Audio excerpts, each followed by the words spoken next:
What's up, guys? Welcome back to another episode of Let's Play F1 2010 Career Mode on Expert. Your host, Cadmus, is welcoming you. So let's look at the standings here in P6. Catalonia being the last race didn't grab anything, so yeah, it dropped down a little bit. Still very respectable for Lotus. I think a lot of people would be very ecstatic about that. Same thing for the Constructors Championship. So next race is Monaco, and oh god, how much do I love Monaco. I know some of you people hate it, say it's impossible to win like Catalonia. Well, it's wrong. It's really not impossible on Monaco. You just need to practice your ass off. If there's one track you need to do 5 million times before you get it right, it's Monaco. I mean, I've played Monaco so many times in old racing games. So I changed my engine during practice. This is career mode, so I don't want to wear them out too much. Monaco, I don't need like top speed performance, but still pretty good time in practice. Did one lap and then changed the engine. On primes, 118.032 something. So let's head straight into qualifying here. Showing you guys my setup, which I always forget to show you. So now I'm showing you high downforce circuit, of course. I always put a little bit more front wing angle because I like the front end to be grippy. Balanced braking, but high pressure. The ballast to the front, 70%. Again, front grip. Pretty high ride height, so I can still ride the curbs a bit without having to, spinning off issues. The gearing. Yeah, for Lotus this is good. You can probably get it a bit higher for better cars, but Lotus is still a steaming huge pile of crap in general. So not the fastest. For qualifying, always put in 3 or max 4 laps. You don't want to do more than 1 hot lap, maybe 2 really, but don't want to do more than 1 hot lap on a set of options because it'll wear out your tires. You'll have 1 lap less during the race. So it's something you need to think about. I see this on online racing a lot. I saved it since I changed a little bit here, the gear ratios especially. So here we're going to go out on track for a little flying lap on Monaco. And there we go.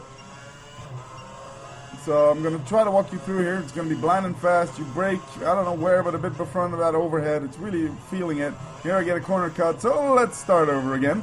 It's a bit choppy here, my editing for this vid, but this will have to do. You'll see the final qualifying lap that gives me my position on the grid.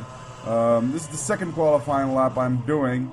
You just saw the end of it again. Forgot to put on fraps while I was doing it and stuff, and made me hit the wall there, as you saw.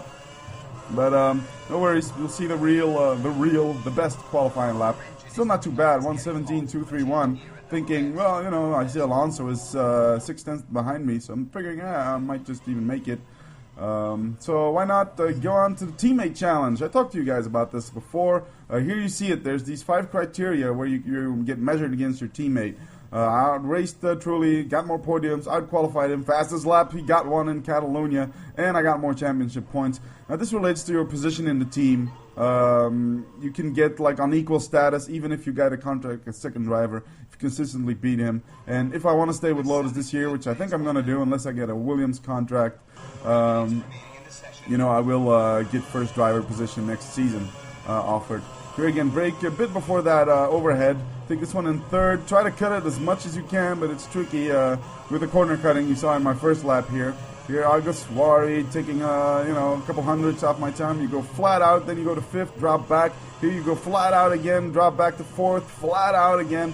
Try to avoid that little bump here. You brake by that tree there on the right, the second tree before the corner. Flat out, but short shift, drop down to first. Feather the throttle, short shift to 3rd, and just feather it through here. Again, full burst of gas, then feathering, bam, full on it again.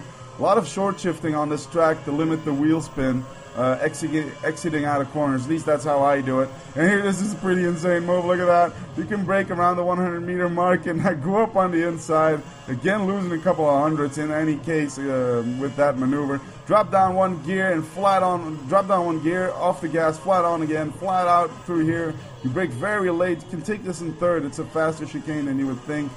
Short shifting again to 5th, and then boom, back to 2nd, off the gas, and boom, back on it. Short shifting to 3rd again, back to 2nd, feathering, bam! full on the throttle again, and that is your hot lap on Monaco career mode in Lotus. So 1:17.164. I'm pretty gutted because I'm 7 thousandths of a second behind pole position, and I know I would have gotten that if it wasn't for the traffic I was in, August Wari, and then whoever it was in that chicane. So, you know, like I said, there's no restarting here. This is the real deal, you know, full realism mode. So, you know, I'll just have to do second place on the grid. That puts us in a really good position for the race. The boss is ecstatic. Oh, good thing the boss is ecstatic because my race engineer isn't that supportive of the second place for a Lotus in Monaco. But, you know, so let's head out to the race in Monaco. Very, very tricky race. You need to focus 100,000%. You just can't let your attention slip. I mean, this is only a 20% race. If you're doing longer distances on Monaco, my man, I take my hat off to you. This is such an intense track. You need to focus like a madman, like an autistic dude in Rain Man counting matches dropping on the floor, kind of concentrated. So, yep, Webber's in pole. Webber's really doing well in this season. He's won like 3 races or something. Way ahead in the standings. So I'm second spot, and here very crucial to get a good start out of Monaco. I would recommend going through the outside, but here I'm forced to go to the inside a bit, cover for Vettel.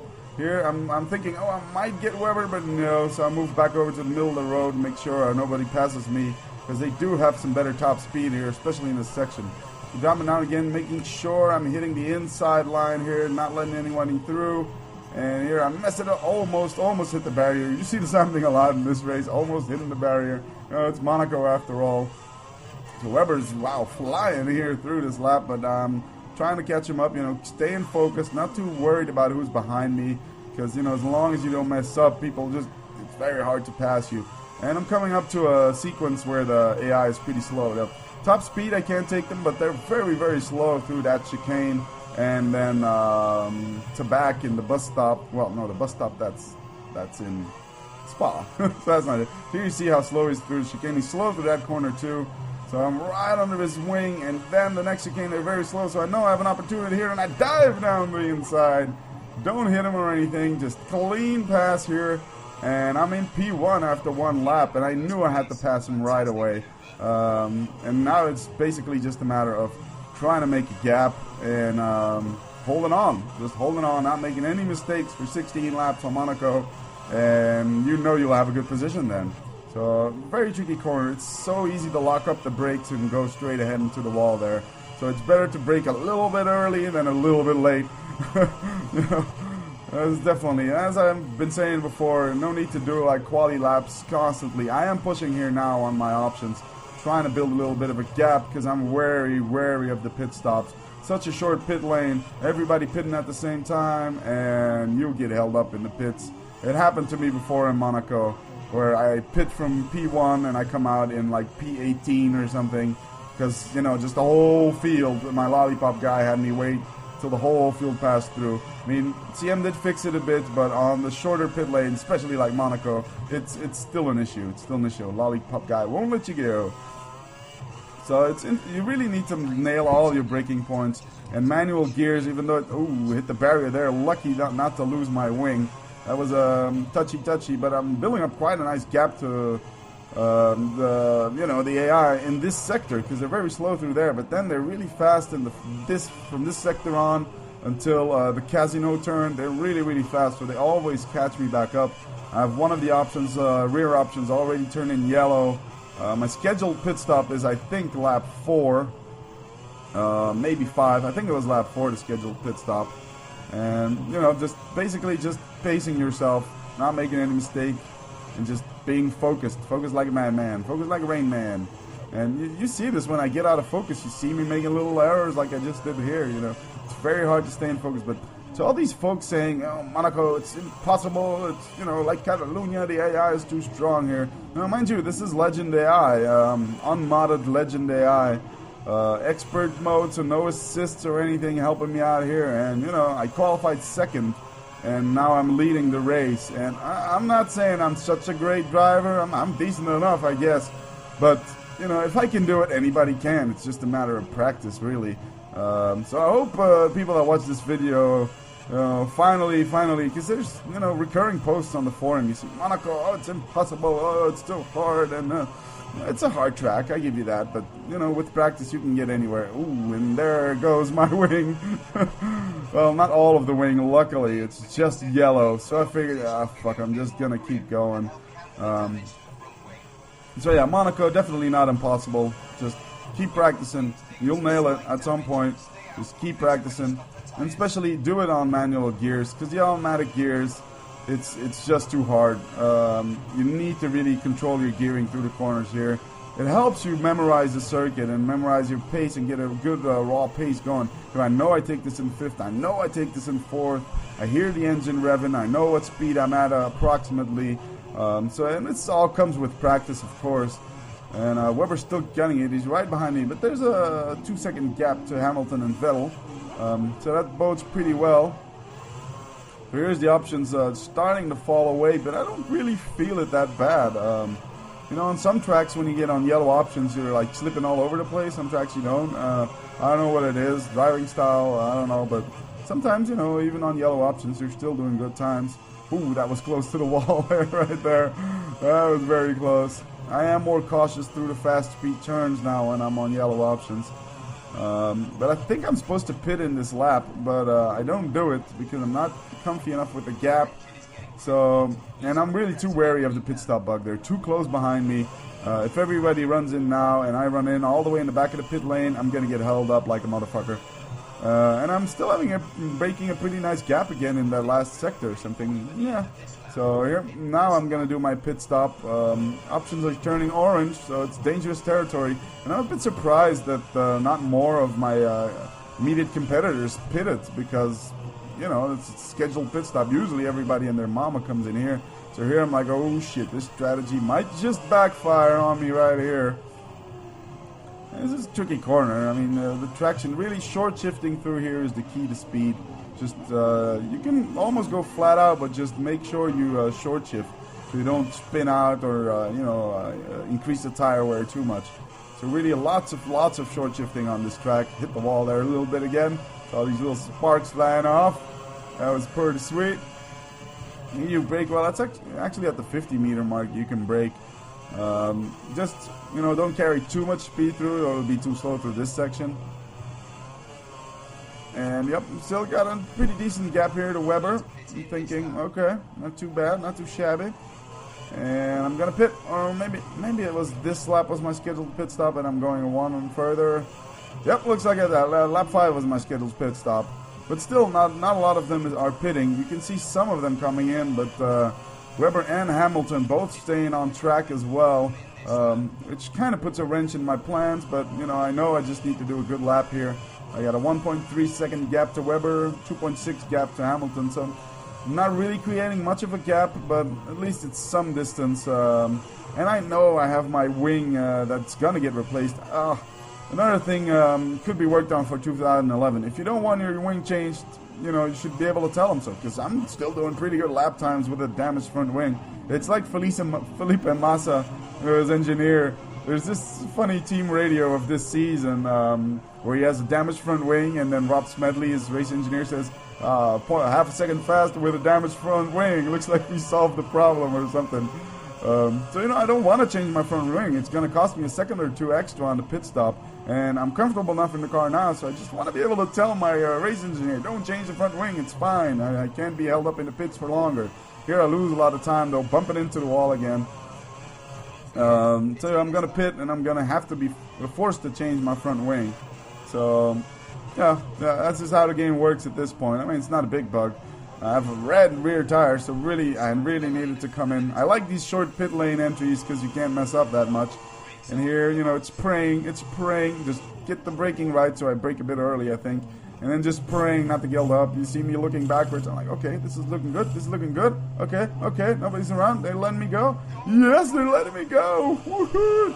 So I'm like, okay, and here, clenching my butt cheeks, because the AI comes over the white line here on the exit, and I think Webber is going to get catapulted or something, because all of a sudden, now you see it on the mini-map, those black dots. So one of my competitors, I'm thinking it was Webber, because all of a sudden he was out of my radar. got hit by someone exiting out of the pit lane. Because the AI, they take a rear racing line, very dangerous. They cross that white pit lane exit. So you really just, all you can do is really pray there's no AI car behind you, or you will get busted up. I once saw it happening in front of me in a race, and I'm pretty sure it happened now, because Weber just totally disappeared from behind me. Now, of course, I'm in between the guys that started on primes that are running longer stints. So you see Degrassi leading the Monaco Grand Prix, and Glock in second, Buemi in fourth, and me in a Lotus in third. Now, if that's not original positioning, I don't know. Of course, this isn't really due to any coding error or bad design. It's just because it's a short race. I mean, on 20% races, you can't expect the whole pit stop thing to be very realistic. If you want realistic pit stops, you need to do at least 50% races, and probably more than that. If you want to really have pit stop strategy coming into play. One thing I did notice is, one thing I really want to see for 2011 is the timing. We pre-patch, of course, the timing was all messed up. You couldn't see the gap to the guy in front of you, just the total race time. So they fixed that well enough. But the problem is now, if you make a gap bigger than 10 seconds, you don't see the gap anymore. If you're the dude in front, you still see it if you're behind. But I was in a league race in Singapore this weekend, which was, man, horrible. Now, concentration is key there as well. I won that race, and I was at some point ahead of the next one, but I had no idea how much. And my prime's starting to fall off. I was at lap 34 of 46, I think it was, in a 75% race. And primes were falling off, and I was thinking, I need to come in for options. I'm not going to last the whole race on these primes that are already deteriorating. So I had to pretty much take the gamble and hope I had a big enough gap to stay ahead of him. Worked out for me that time. I was still 3 seconds ahead of the dude behind me. I had a good battle, but pulled out ahead of him because, I was on options in the end.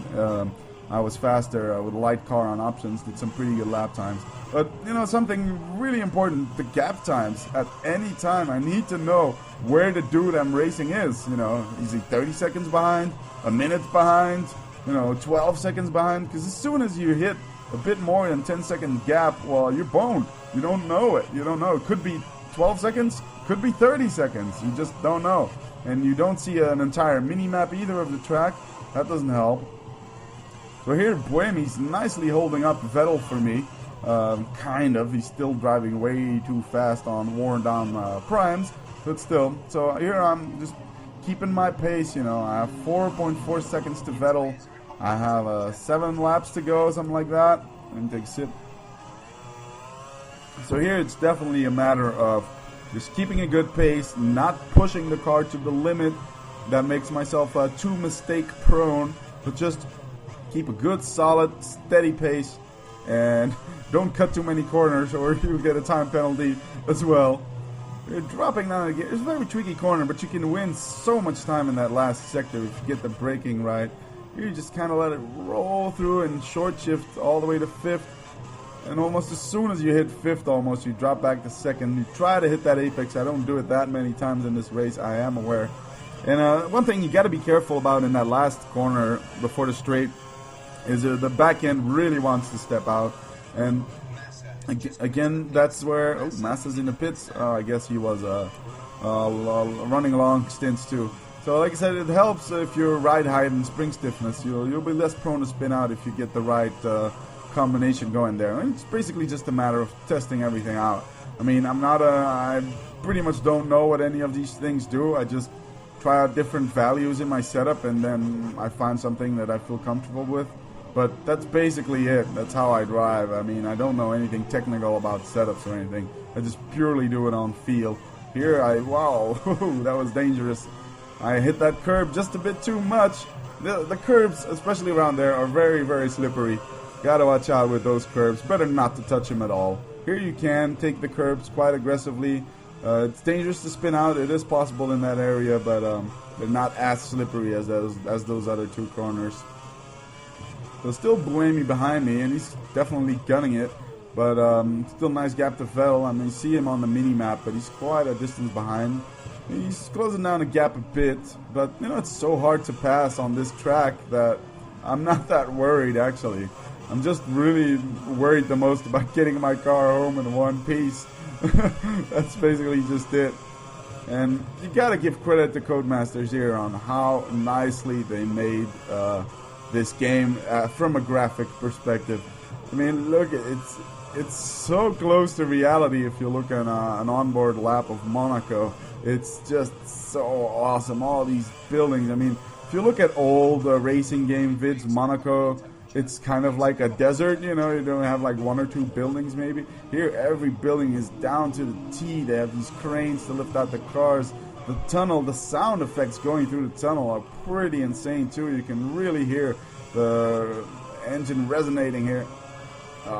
Really gotta give them, you know, like I said, I do have my criticisms on the game, but some of these things are just awesome. Look at these yachts on the side, man. It's gotta be such a thrill to ride through this in real life in a Formula One car. I don't understand how these guys do it. For how many laps is the Monaco Grand Prix? 60 laps or something? It's utterly and totally insane, especially in the rain and shit, man. These dudes are nuts. Nuts, it tells you. So Buemi now comes in, leaves Vettel free track. So, you know, lap 12 of 16. And, you know, again, pretty useless information from our race engineer. Looks like he's going for a shorter stint. Well, there's 4 laps to go, you freaking idiot. Of course he's gonna go for a shorter stint. It's the end of the race, you fool. What kind of relevant information is that? How about you give me some information on Vettel's lap times, or did he break his wing, or, you know, is there any activity in the Red Bull garage, or, you know, I need to just figure that out myself. You know, I can see his pace by the timings. At least I can see that. But really, the race engineer, first there's this horrible accent, and then there's just the useless information he gives.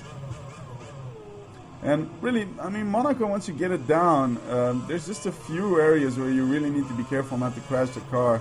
I mean, here you just need to be careful not to hit the barrier. Here, it's pretty easy. You go flat out, and if you know the braking point, then you can take this chicane fairly easily. Not too much risk of spinning out. Same here, know the braking point, and just feather it through. So like I said, this point is one of the high-risk points. The back just wants to step out, so be careful on the throttle going through here. There's the first corner, which you're better braking a bit early than a bit late, like I said, to not lock the brakes and go straight into the barrier ahead. This is a fairly easy sector, of course, just going straight up. Not much risk of wrecking the car. You know, Barrichello managed to do it. Even this as well, if you get the right line and braking points, it's not that hard. Even this corner, not that hard. Here you gotta be a bit careful. You gotta brake on time or you'll go sideways a bit. But even that's not that dangerous, because once you slam the brakes, you can recover the car. You'll lose some time, but you won't hit the barriers. This is a very, very dangerous section. Those curbs are very, very slippery. So watch out for those. And, you know, that's pretty much it. The rest of the track really isn't that dangerous to hit your wing. It's just those 3-4 areas where you really, really need to mind yourself. And, you know, build in a bit of security here. You know, here, lap 13-16, still have a nice gap to Vettel. So I can take it a bit slower, you know. I don't need to push it on the limit. You need to get a good pace. You can't go running around like your grandma gonna pick up the bread on a Sunday afternoon. But you still need to have good pace, but don't need to push it like a madman, like I kind of did here and lost a lot of time. Which is a shame, because my gap to Vettel was suddenly increased to over 5 seconds. And I have this feeling that AI stops pushing as hard when they're 5 seconds behind you. When they're in the gap with you, they really push like madmen. But once they're 5 seconds behind or ahead, they stop pushing. CM said they did it to increase realism. Like, you know, a driver will push hard when they're close to you and then go more on race pace when they're farther ahead. Which is, they do have a point there, but it's not exactly implemented that great. So yeah, still a damaged wing. Well, again, a damaged wing, I must say. But it doesn't bother me that much, the damaged wing. I really don't feel a lot of difference in handling when you have a damaged front wing. When it's broken, of course, yeah, you can't control the car. But with some damage, it's no point getting into the pits for that. You really only need to pit if your front wing fell off, because then you won't be able to take a corner at all.